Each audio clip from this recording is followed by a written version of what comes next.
Hi everyone.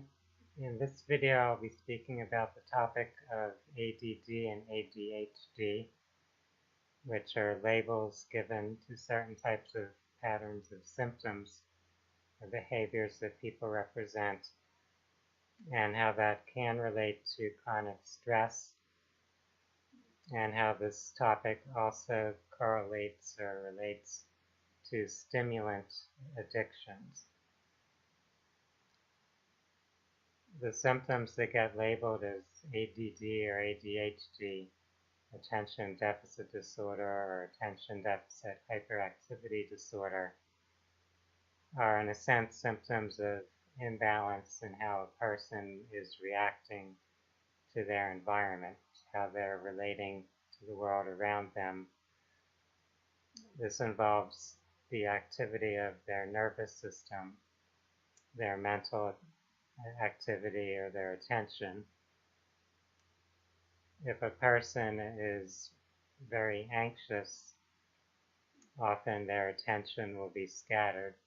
It will be hard for them to remain focused. It's as though their nervous system is overstimulated. That overstimulation could be from anxiety, from an adrenaline rush. It could be from stressful demands of their environment at home, at school, or at work. So there are different triggers or factors that can fuel that kind of hyperstimulation. Now, as part of life, we all go through different times, different experiences where we're being stimulated, where our nervous system is in that very activated mode. So that's, in some sense, a normal part of life. However, with everything, there can be too much or too little. And if we have too much stress, too much chronic activation of the nervous system, then the nervous system gets to a point where it actually wants to kind of go back in the opposite direction to refresh itself. So if you've been up all day studying, in the evening you might get tired and feel drowsy because all of your mental energy's kind of been exhausted, and you really do need to rest, to refresh, to clear out the toxins from your body, from your nervous system, and to replenish different nutrients that are needed so that you'll be able to restore the neurotransmitters that you've used up. If you don't do that, if you don't get that rest, the necessary amount of sleep, the necessary nutrients, then you're going to have a hard time staying alert and focused and concentrating. So you'll start displaying all those symptoms that doctors might start to label as an attention deficit. We can think of the example of people that are up late at night studying for an exam the next day, and they may take some type of stimulant medicine. They may drink a lot of coffee, use a lot of caffeine to try to keep themselves alert so that they can try to continue studying. Well, in that case, they may just do that for that one particular day, and then later on they'll get some rest and get refreshed and go back to a more normal routine. But some people are chronically in that pattern of extremes where they're continually trying to keep their nervous system stimulated with some type of drug, and they're trying to avoid withdrawing, allowing their system to rest and refresh itself. There are a lot of people who have become addicted to caffeine, whether it's from drinking a lot of coffee, a lot of so-called energy drinks. These drinks are overloading people's bodies with that stimulant, and so they're staying in that hyper-alert, hyper-activated mode for too long, and eventually they would crash if they don't get another dose of the stimulant. If they go into the withdrawal, you would tend to see a lot of the symptoms that get labeled as an attention deficit.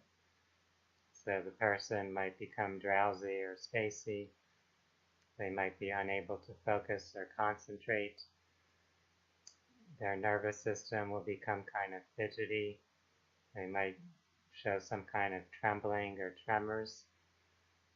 And that's because essentially the nervous system can't settle or balance itself because it's been so stimulated for so long that it's actually depleted of vitamins and minerals and amino acids that it needs to steady itself.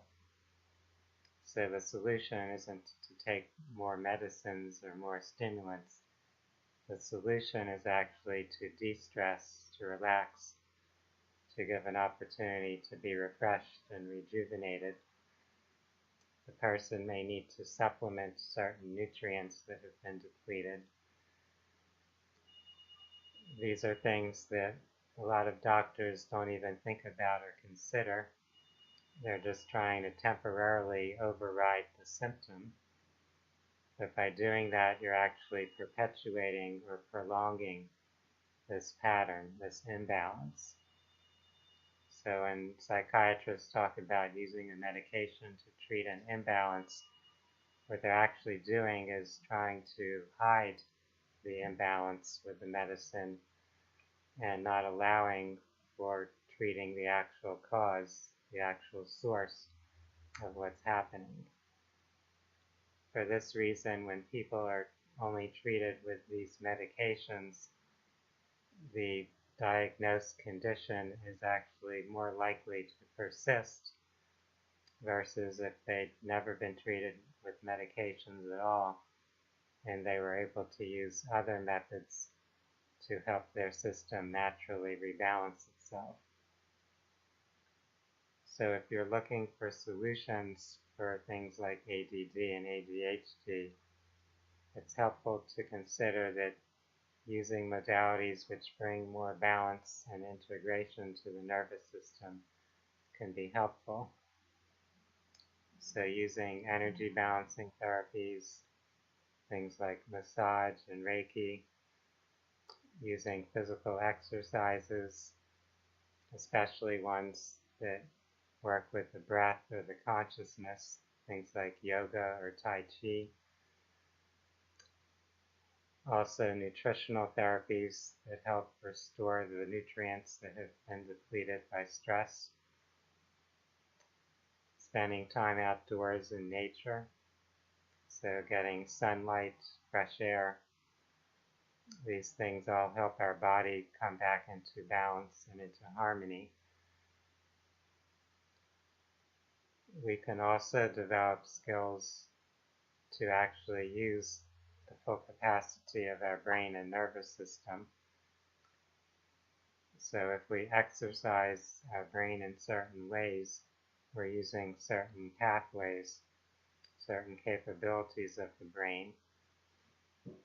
When we're exercising, when we're listening to music, when we're doing art, when we're dancing, all these different things can help develop different aspects of our brain, can help coordinate the brain hemispheres so that we can use the parts of the brain that are needed to focus, to think, to plan, to organize, and so on. So getting all these different parts of our brain to be active when they're needed, but not to overwork them or overstress them, is something to consider. So creating that balance in your life can really be an effective way to address whatever symptoms you've had that could have been labeled as ADD or ADHD. See what part of your life is out of balance. Are you getting adequate nutrition? Are you getting adequate sleep? Are you spending time outdoors? Are you getting enough physical exercise? These are all important things to be aware of. If we neglect these concerns and don't really treat the source of the issue, it is a possibility to become dependent or to become addicted to medicines that may very briefly or momentarily override the symptoms. If you are feeling tired and having difficulty concentrating, you could temporarily take some caffeine, some dexedrine, some Ritalin, some Adderall, whatever type of stimulant drugs are out there. But when you take those, it's not really helping. It's actually forestalling the eventual crash. So once those medicines wear off, when you withdraw, your symptoms are often even worse than they were before you started taking the medicine, because you never allowed your body to refresh and rebalance itself. For our health and well-being, we need to support our body in its own health, its own self-healing capabilities, its own processes of rebalancing. Our body knows what it's doing, so if we have certain symptoms, there's a reason why, and we don't want to just hide those symptoms if we're wise about this. We want to understand the symptoms, understand the why of them, what function they're playing, and based upon that understanding, then we could start to make changes within our lifestyle, within our diet, within our environment that will help us get back into balance. For those that have been using some type of medication, some type of stimulant drug or other types of drugs to treat their symptoms of ADD or ADHD, you'll want to be very conscious and mindful if you are planning to withdraw or wean off of those medicines. Often the body has become greatly adapted to them, so there can be a challenge in going through that process of helping your body reset and refresh or redevelop its own balancing mechanism. Using nutrition and these other balancing self-healing modalities can help with that process. So if you are noticing some difficulties withdrawing from a medication, you can use different healing methods that help reset or rebalance your energy, that help bring your brain waves into balance, that help calm or settle your nervous system, such as breathing and exercise and yoga. You can use certain nutrients that help the nervous system bring itself toward more of a balance. So all of those things are helpful to be conscious and aware of. Whether you've used any medication or not, you can apply these alternative or complementary types of therapies, and they can assist you in bringing yourself into a more balanced state, where you can handle things in your life more effectively and efficiently, where you can sustain your focus or attention when you need to, where you need to. I hope that this discussion has given some insights or ideas for those that are seeking to address concerns with ADD or ADHD. I encourage you to research this topic further on your own. There are many resources that are available, many books and articles.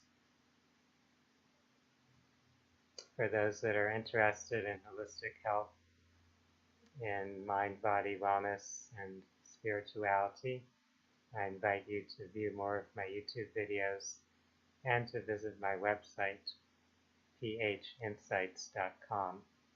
That's phinsights.com.